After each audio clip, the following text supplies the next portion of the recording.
This Oasis exit 53 is like the only Starbucks in the area. The line was like ridiculous. Thing called the Oregon Trail, not the video game, but the real one.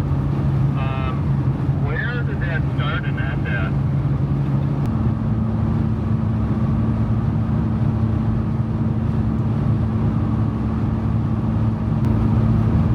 So we just crossed over into Colorado, and we're at one of the coolest parts, I think, of Colorado. I mean, everyone loves the mountains too, but when you're coming into the Colorado, going west on the east side of Colorado, it's just the flattest landscape. I mean, like, this is flatter than Kansas. And it's just like right before you reach the mountain range.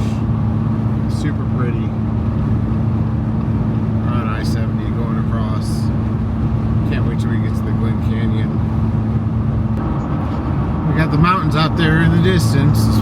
Rocky Mountains coming into Denver on I-70. 64 degrees outside. Beautiful fall weather. Making good time. So I got an estimate of 7:20 before we arrive in Onion Creek. But I definitely wanted to go to that tour this morning that we did, so we'll probably run Onion Creek first thing in the morning.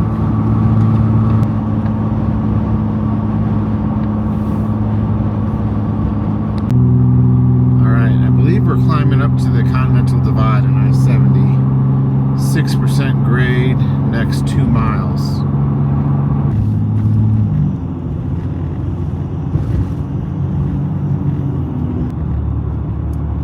Have you driven through this section at all yet? One time on the way out to Grand Junction to meet up with you guys and Ouray. Yeah, same. My first time was a couple years ago, the first time I came out here. And it's crazy now. We're starting to see the leaves pop. Different colors. But I remember the climb up to the Continental Divide where you go through the tunnel at the top. That was really cool. There was still snow up there.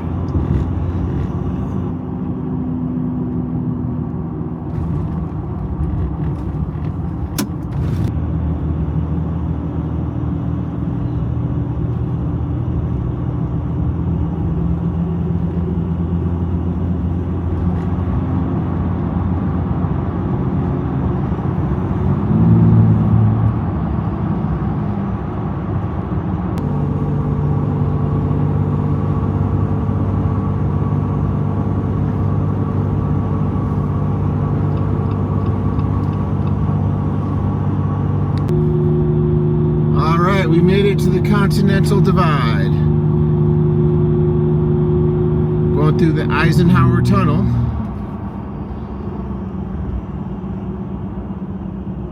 It's all downhill from here. We made it. We had to downshift.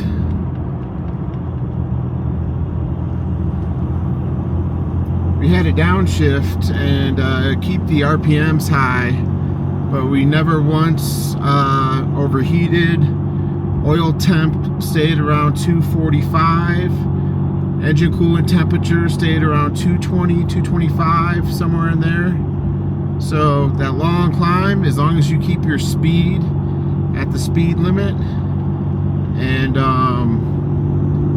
manually downshift. I did a whole video on the manually downshifting. That's the way to do it.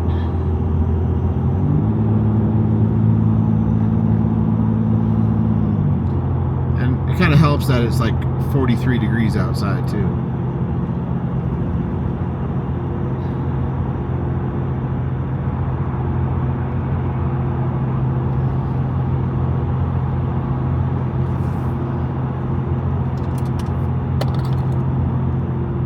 Imagine having to dig this thing.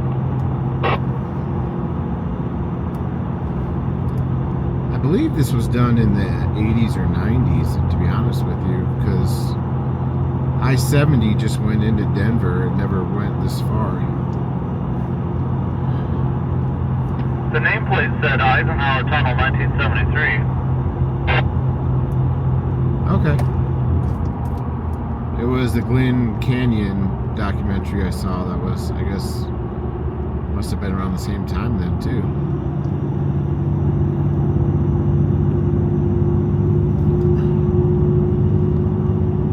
Oh, my eyes.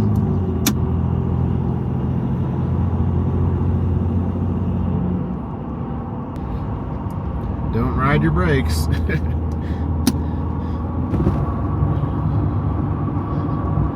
Right. I have the cruise control set at 60, but we're doing 75. Use engine braking on this downhill. Yeah, my engine does jack nothing for engine braking. I'm sitting at like almost 4,000 RPMs and it's not doing. Alright, well, cars are stopped up here. I'll slow it down. You ever see that YouTube short of the people like parked on the runaway truck ramp taking pictures and selfies? No. Yeah, it was like a YouTube short. Oh, here comes an 18-wheeler. That can't stop. Guess where he's going? Oh, God. It's like that philosophical question of, like, there's a runaway train and you can, like, run over a group of people or, like, one person from your family. This person from Texas is riding their brakes, but they only have one brake light.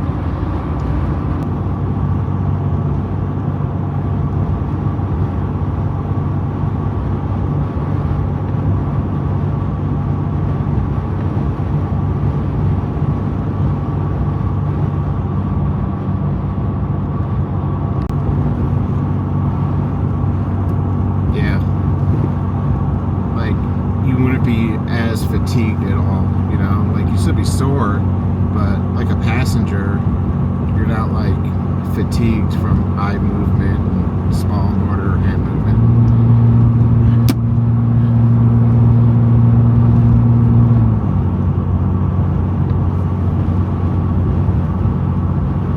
Yeah, exactly.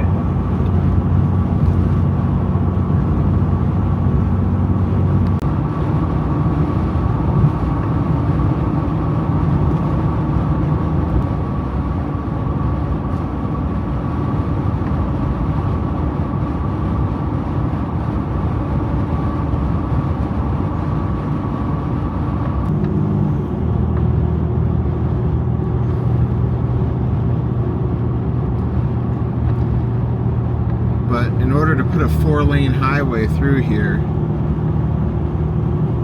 it took a lot of planning, a lot of money, and I think 12 years to do, because they wanted minimal impact to the beauty of the canyon.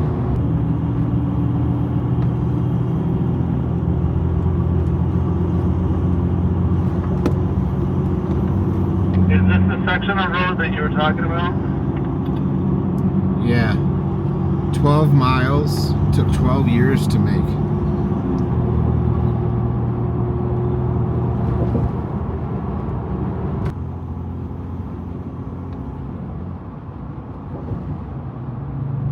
They wanted all 4 lanes, but minimal impact.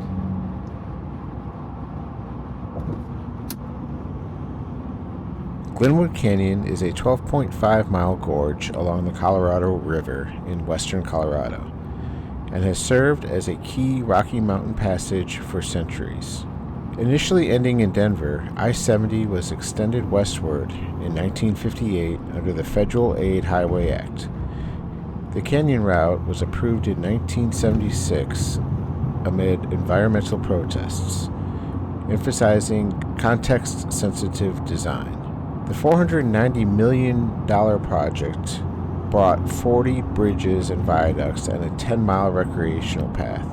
It minimized ecological impact, reduced crashes by 40%, and opened up fully in October 14th of 1992. Praised as a scenic engineering marvel, it handles 22,000 plus or minus daily vehicles while supporting tourism.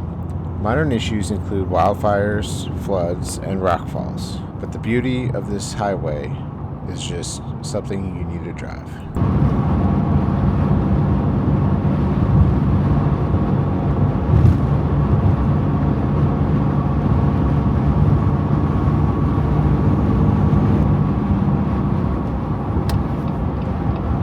I forgot to get off at the rest area. I think it's this one up here.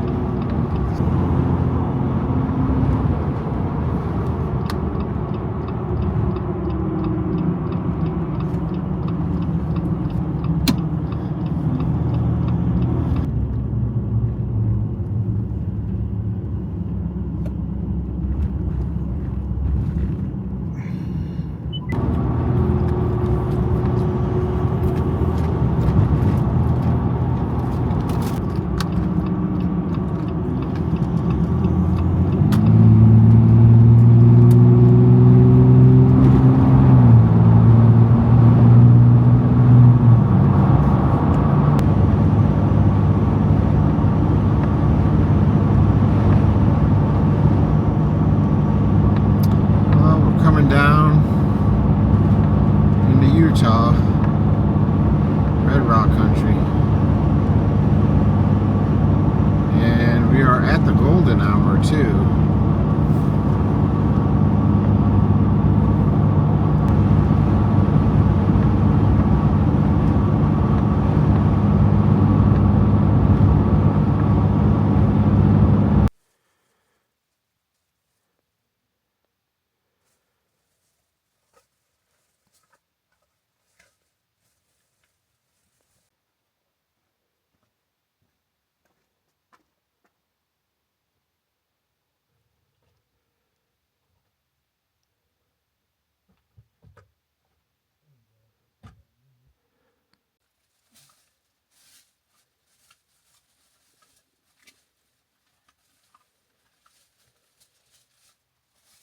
Hey guys, good morning from Moab, Utah. We got in late last night and we came in from I-70, but the earlier entrance that where you come in from the east.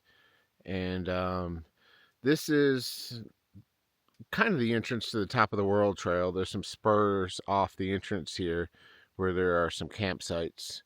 And we got in late last night after dark, so we kind of woke up to all the beautiful red rock everywhere. Originally my plan was to do part of Onion Creek and kind of camp there at the end where I had some spots labeled out, but I didn't want my buddy Steve to miss seeing Onion Creek in the daylight. So this works. I mean, better than anything in the Carolinas. But we're gonna get packed up here and back on the road and go do Onion Creek. It is so quiet out here. That's one thing I forgot about. I mean, there are no noises, complete silence. Random birds every now and then, but last night it probably got into the mid 40s. I used the diesel heater, and yeah, so we're looking for a great day today.